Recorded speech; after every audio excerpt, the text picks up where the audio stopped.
It's a spiffy looking little case if you want to do a roundabout 10-liter SFF build with budget but not cheap components. I'll show you a step-by-step guide here. Stay tuned.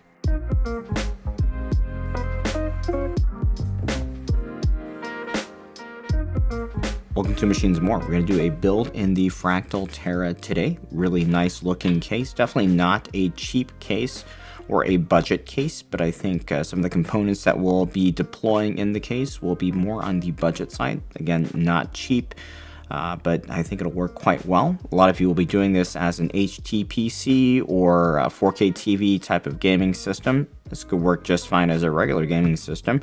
I'll walk you through some of the components, some good deals going on right now with Cyber Week and all that. So I'll talk real quick through some of the highlights of this build that we're going to do. This is the Intel Arc A750 GPU. Should slot in really nice in terms of the form factor for this case and give our CPU cooler plenty of room. This is a pretty good sweet spot for a GPU right now. Not very expensive. You can find it for around $200 during the sales going on this week. So definitely check out some of the links down below for the deals. On the CPU side, well, right now you can get a 12600K for about $150. So I definitely would go that route. If you can't find something like that, the 12400F, 12400, these are really good CPUs for the money.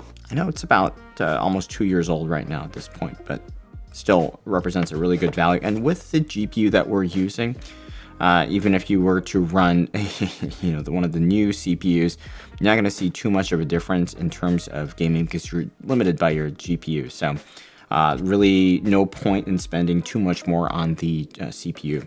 So we'll do this. It's easy to cool as well. If you do get the 12600K, I think the cooling that we'll be using will be fine for gaming, but if you do want to push it for something like a more multi-threaded process, intense CPU rendering, do be aware you're probably going to see higher CPU fan speeds. For the PSU, I'd recommend going for the Fantex Revolt S750 watt unit right now. Really good deal going on right now for this Platinum Plus rated unit. You could go with something like Corsair's SF650, but I think this is a really good value right now. And for the power level of the parts that we're deploying today, this fan shouldn't have to run very loud. So this is all around, right sized for a build like this. And maybe a little bit more than you actually need, but that never hurts. For the motherboard on the Intel side of the house, in terms of mini-itx, I think you've got pretty good options right now. One of those is going to be the MSI B760 ITX board. This will not allow you to overclock your CPU, and you probably don't need to do that these days.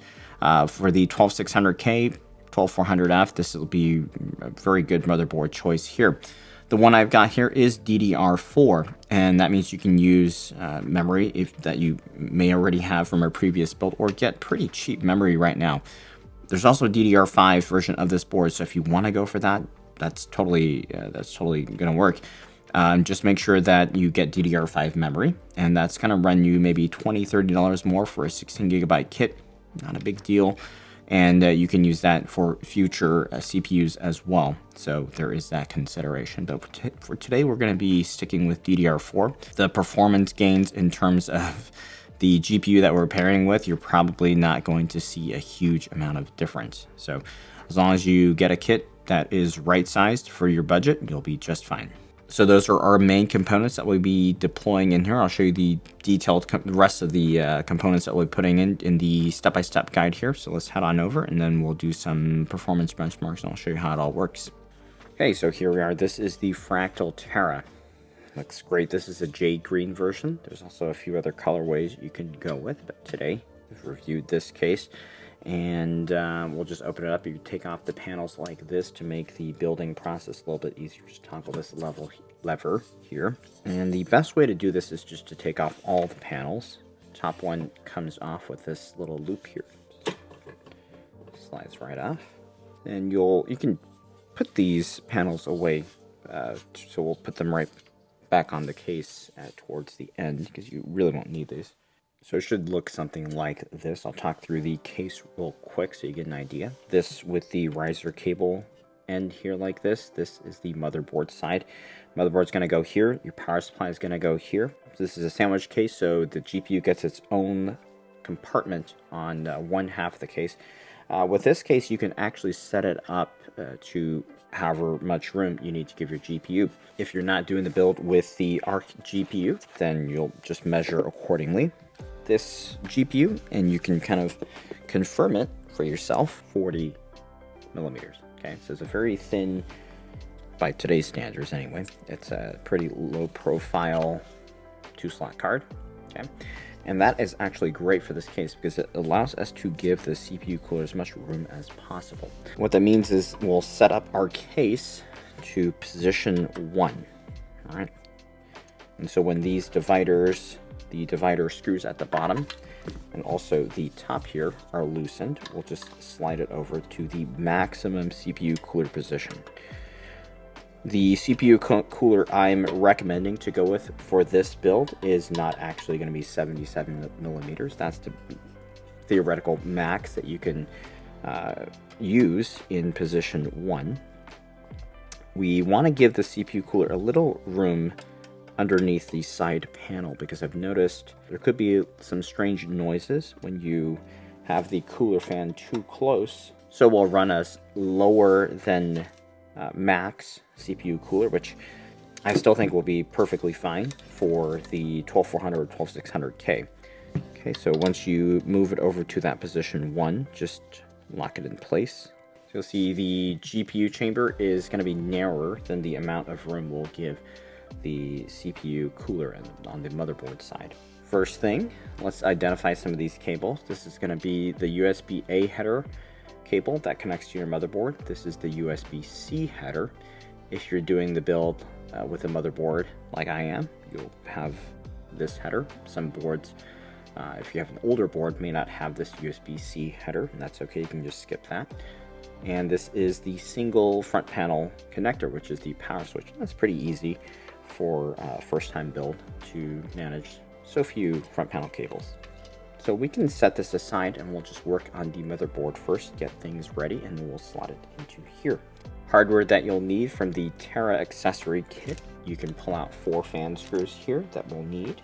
6 of these 632 screws. This will be for mounting the motherboard and also the power supply.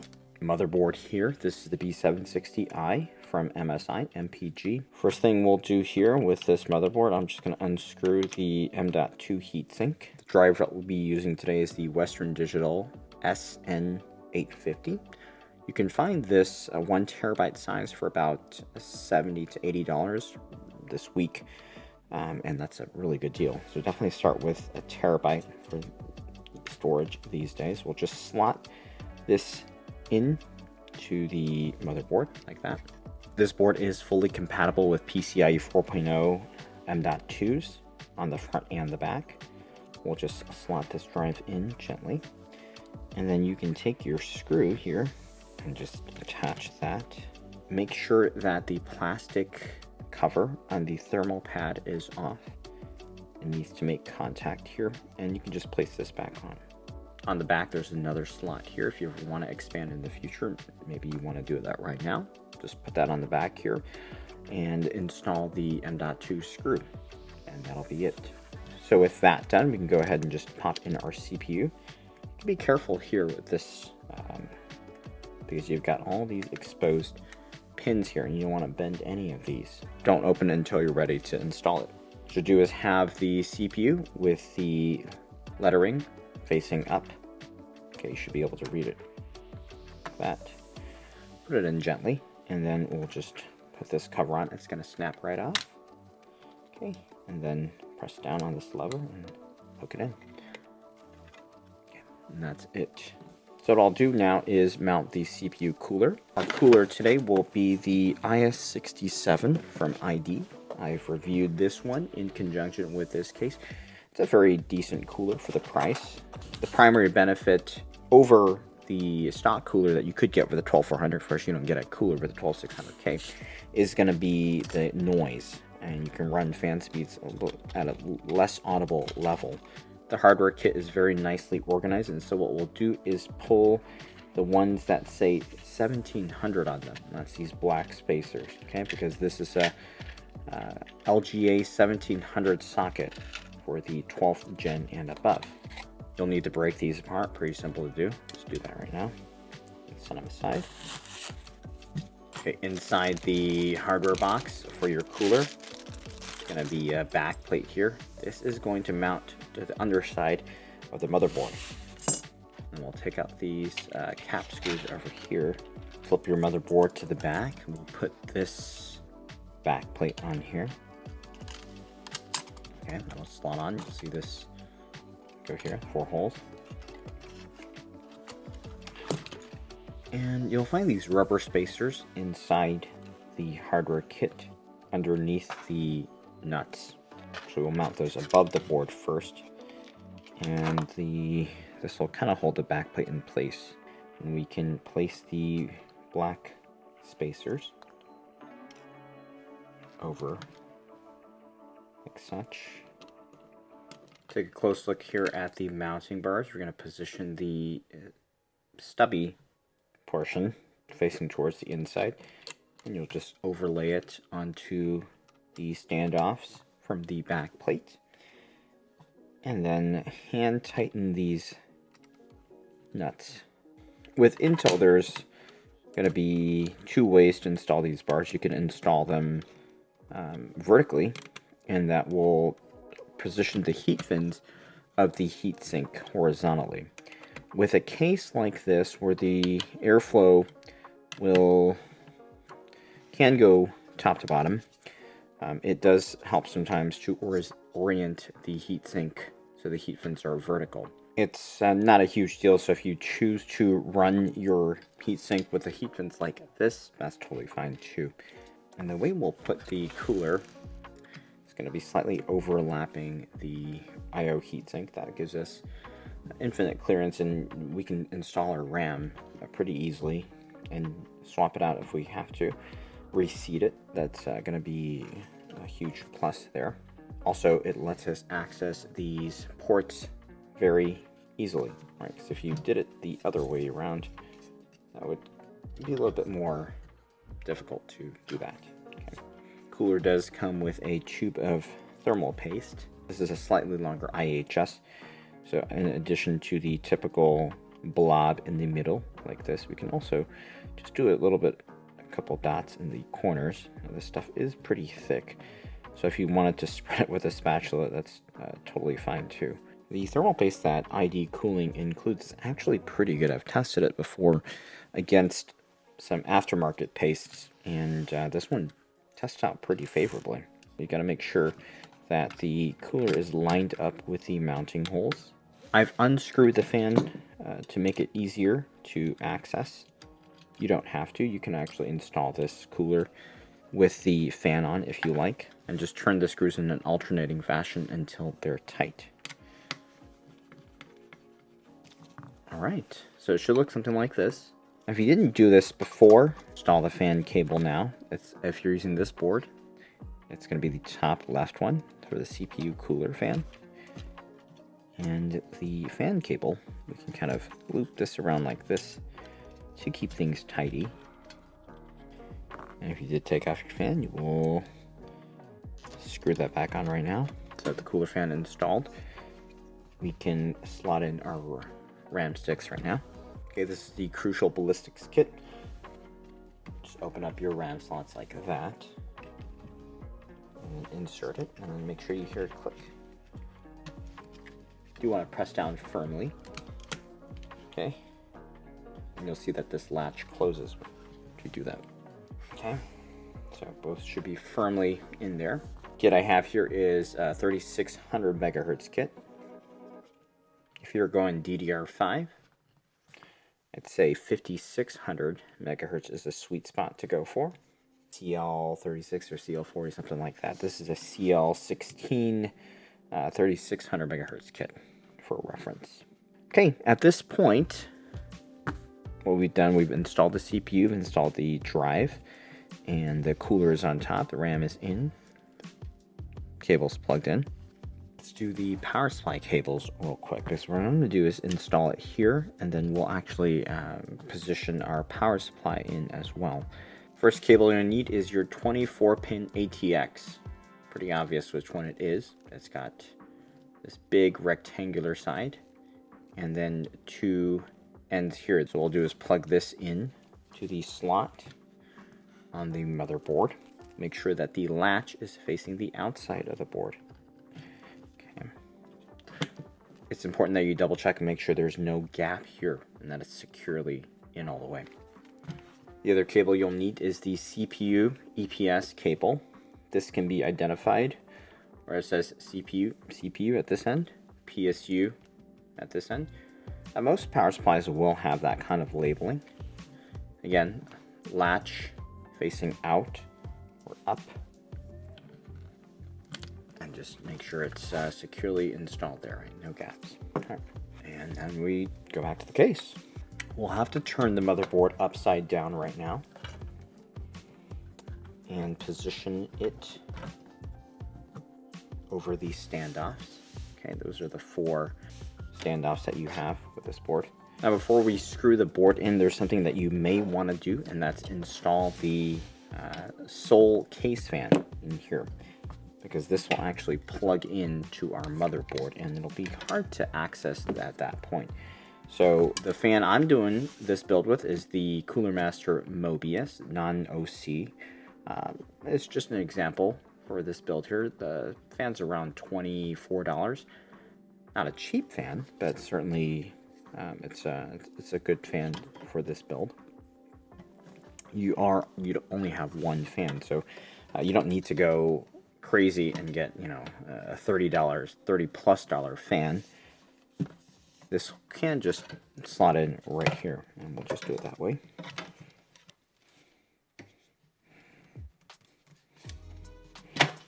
Okay, and just slide that in that way.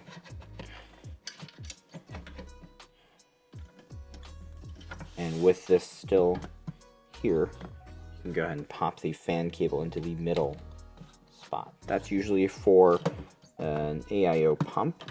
You don't have to use it for that. If you wanted to use the case fan on that, just reassign the fan curve accordingly. So I've got this fan, it's still loose. We'll screw that in, no worries. So let's go ahead and secure the motherboard first. You'll need 4 of these 632 screws, pan head ones. All of these mounting holes should be readily accessible without having to get into any weird angles here. So that is secure. This is the riser cable. This will connect the graphics card. One thing, this is a PCIe 5.0 compatible expansion slot, and this is a PCIe 4.0. So it really won't matter.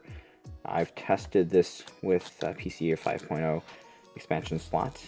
You shouldn't have to assign anything in BIOS.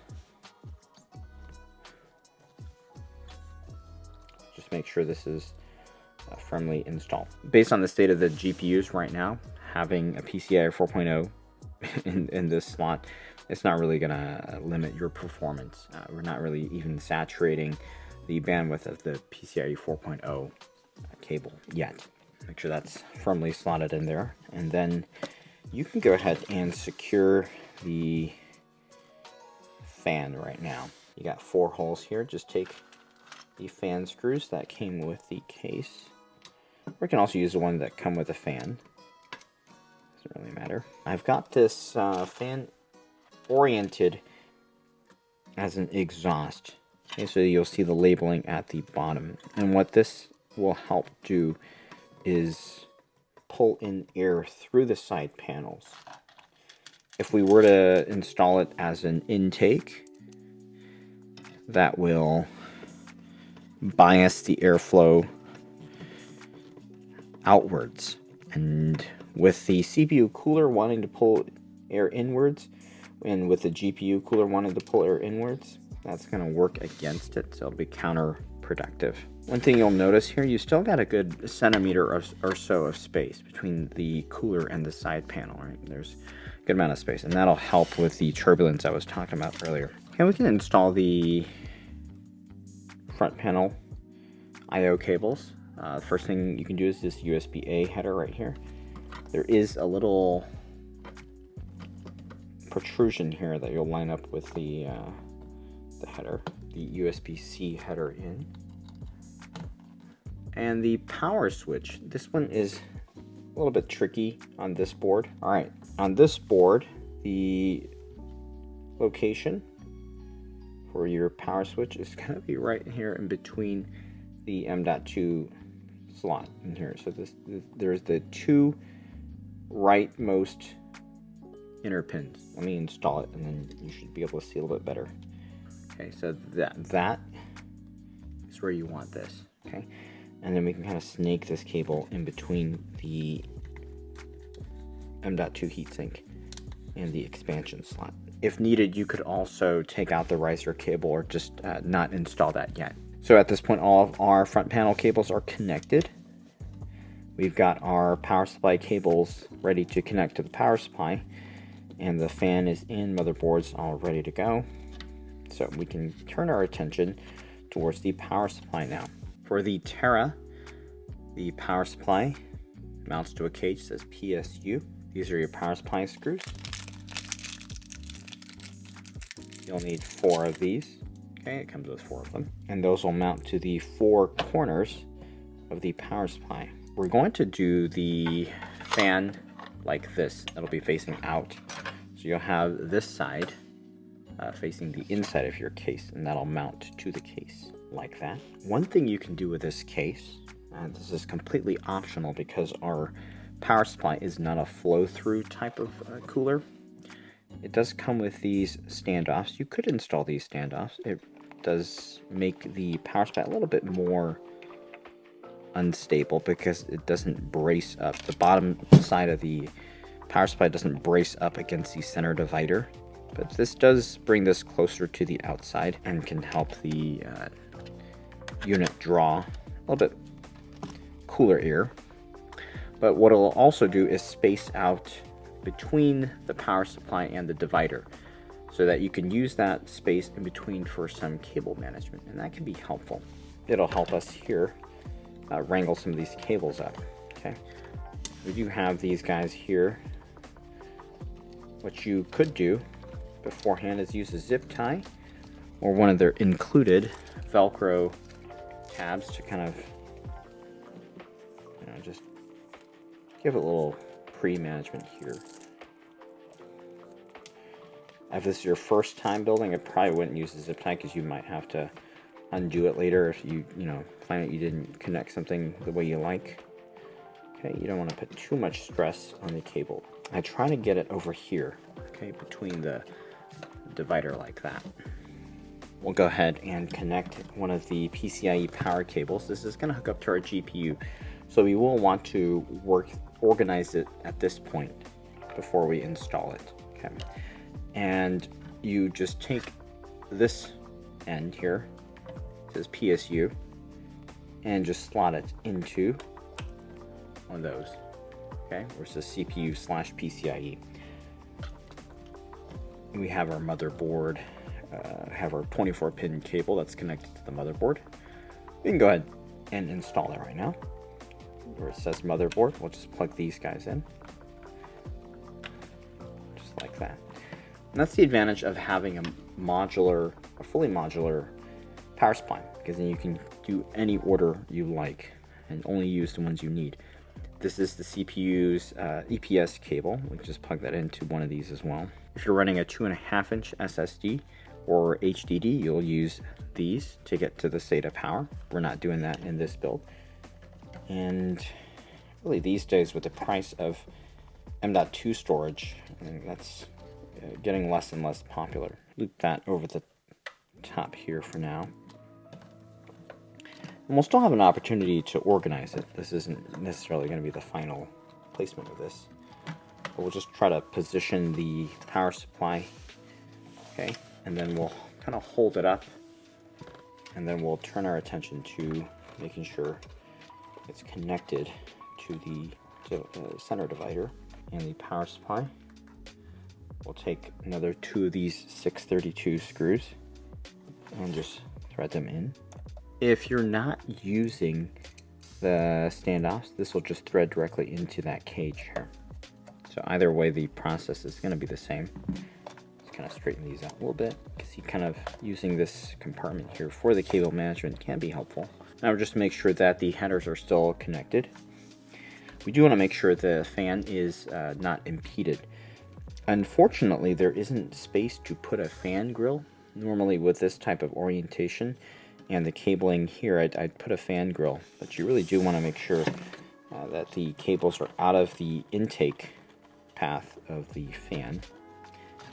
So with proper cable management, that's not likely to be a problem. One downside of the case is that there's actually still a good amount of room for the power supply, but it's pretty low. Okay? And so you will have to pay extra attention to that. One thing you can do is use one of the included ties and just loop it through the power supply cage here, and then we'll pull the cable upwards to avoid it sitting too low and prevent it from impeding or getting into the fan's blades. So we'll just do a quick check here and make sure the fan spins unimpeded. Right? As long as you've tightened up the cable up top here well and pulled it out of the path, it should be fine. And then we're going to tuck this CPU EPS cable underneath here. I don't think you need to zip tie this one. Certainly you could organize it with a Velcro strap if you wanted. You put another one here if you like. So one downside of this case is that how low the power supply does sit. If you were using an SFX power supply, it would not clear this fan. So that's why it's nice to have the SFX power supply. You see this power supply cable. It has a path here that it kind of goes right like that. So we'll just kind of make sure it sits along the external perimeter of the case. All right, and then we'll just plug that into the power supply. Make sure this is on. Okay, sometimes it'll be off, so then you'll turn on your system and it won't work, and it can be very disappointing. Okay, we're almost there at the finish line. We'll just do a quick review of what we've done here. Motherboard, cooler, RAM, fan cables plugged in. We've made sure that the fan can clear properly. We've installed all the power supply cables. We've done a little bit of cable management. Okay, front panel I/O cables are all in. Okay, riser cables connected as well. So now we can do the last step, which is the graphics card. To do the graphics card, there's 2 ways. All right, I'll show you both ways. This is the ARC A750 limited edition. Should run comparably to an NVIDIA RTX 3060, of course not with the same level of ray tracing performance. Quite well priced right now, about 200 bucks. I picked this one up at, and so hopefully the sales will continue on this week. This is the riser cable. It mounts to the case this way. The official way to do it is you unscrew this, or I should say the one that's mentioned in the user guide, and you'll unscrew the pedestal from the back of the case as well. This guy here. Okay. After you unscrew the pedestal, you'll get this like that. What you're supposed to do, okay, and then we'll take off this slot cover from the card. What you're supposed to do is just pop it in, okay, and then firmly press that in. Keep the riser cable hooked into the slots, and then at the top of the card, you'll line up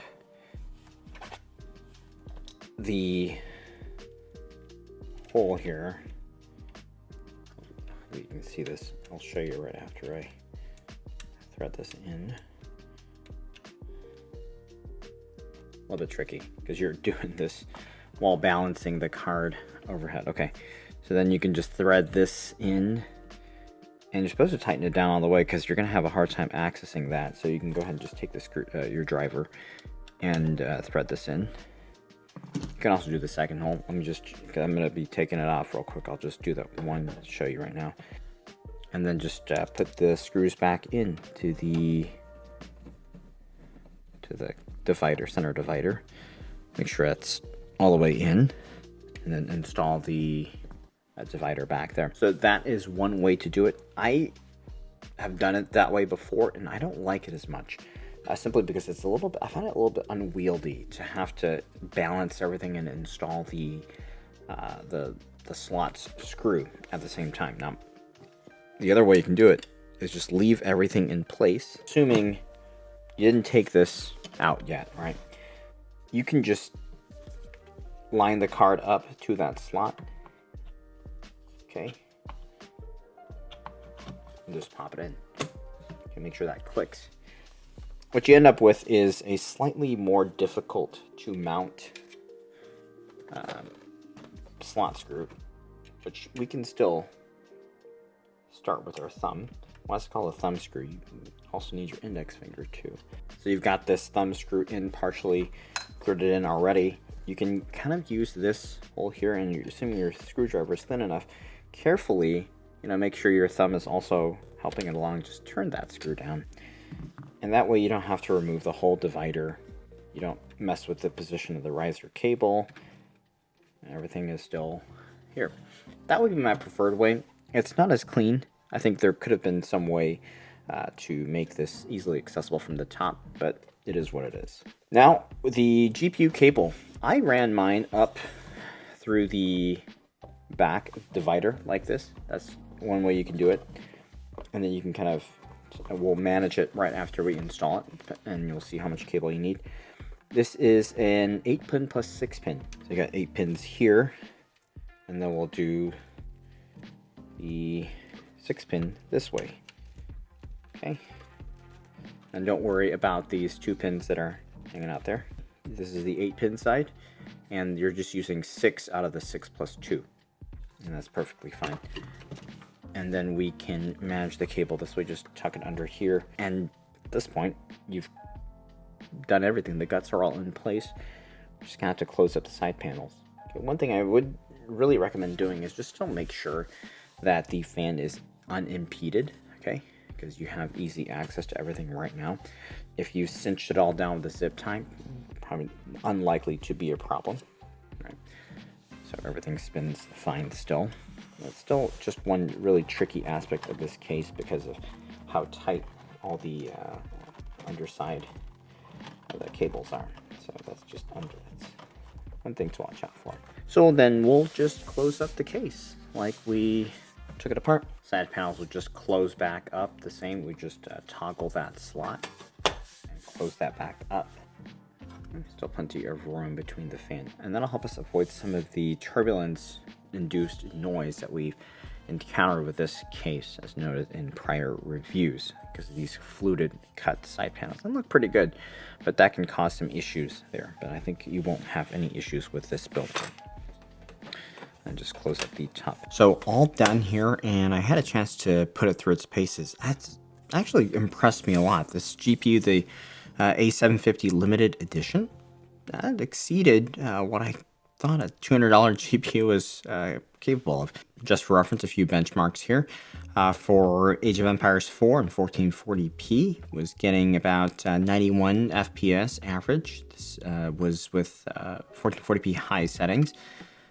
76 1% lows. Far Cry 6, which tends to be a little bit more CPU limited in general, still doing pretty well. 1440p medium here, 91 average, and 80 FPS 1% lows, so not too bad for the 12400. If you do end up getting the 12600K, which is a crazy price right now, I think you'll see a little bit better performance in this. Nothing earth-shattering, but yeah, I would expect a little bit better there. The only title that did seem to give this GPU a little bit more trouble, which it is tougher for GPUs in general, is Red Dead 2 at 1440p medium high. Got about 68 FPS with 50 frames, 1% lows. For 1440p, that's not bad.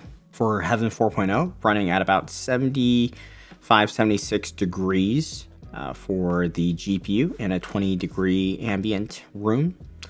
So it's not too bad. The fans were not really audible at that point, so you certainly could run those fans a little bit higher. CPU temps with the IS67, great here with 12400. For gaming, didn't go above 50. So don't hear the fans at that point. If you do go for the 12600K, expect a little bit louder fan noise. Certainly it's going to be loud for CPU rendering. And so this build here definitely feels a little bit more mid-range to me as opposed to strictly entry level. I think we did deploy more of that sub $1,000 budget on the case, and the mini-itx motherboard is going to run a lot more than the equivalent in MATX or ATX space. But I think most users will be really happy with the footprint, the size, and also the capabilities of a system here. And a build like this, definitely scalable. You know, if you don't necessarily have to run the A750 like I've done here, you can definitely get something more powerful. 4060 Ti, 4070 would still work in that 2-slot space. Anything more than that, if you start expanding on that GPU chamber, then you're going to have to make concessions on the CPU side. So I think 2-slot card is still what I would aim for. But again, that's room to grow into. So if you start out with a build like this and you do end up seeing your needs or your interests get more serious, it's a good case to grow. So that'll be it. I hope you enjoyed the build guide. Hope you decided on a system. If you're building up the exact same one, hope you enjoy it a lot. And please like, subscribe if you found the content helpful today. Links down below. Grab those sales while they last. I think some of those deals are really pretty good. I think the market has been a little bit slow in the last year or so. So definitely the retailers are trying to encourage some of that stock to be moved. So thanks for watching, and I'll see you in the next one.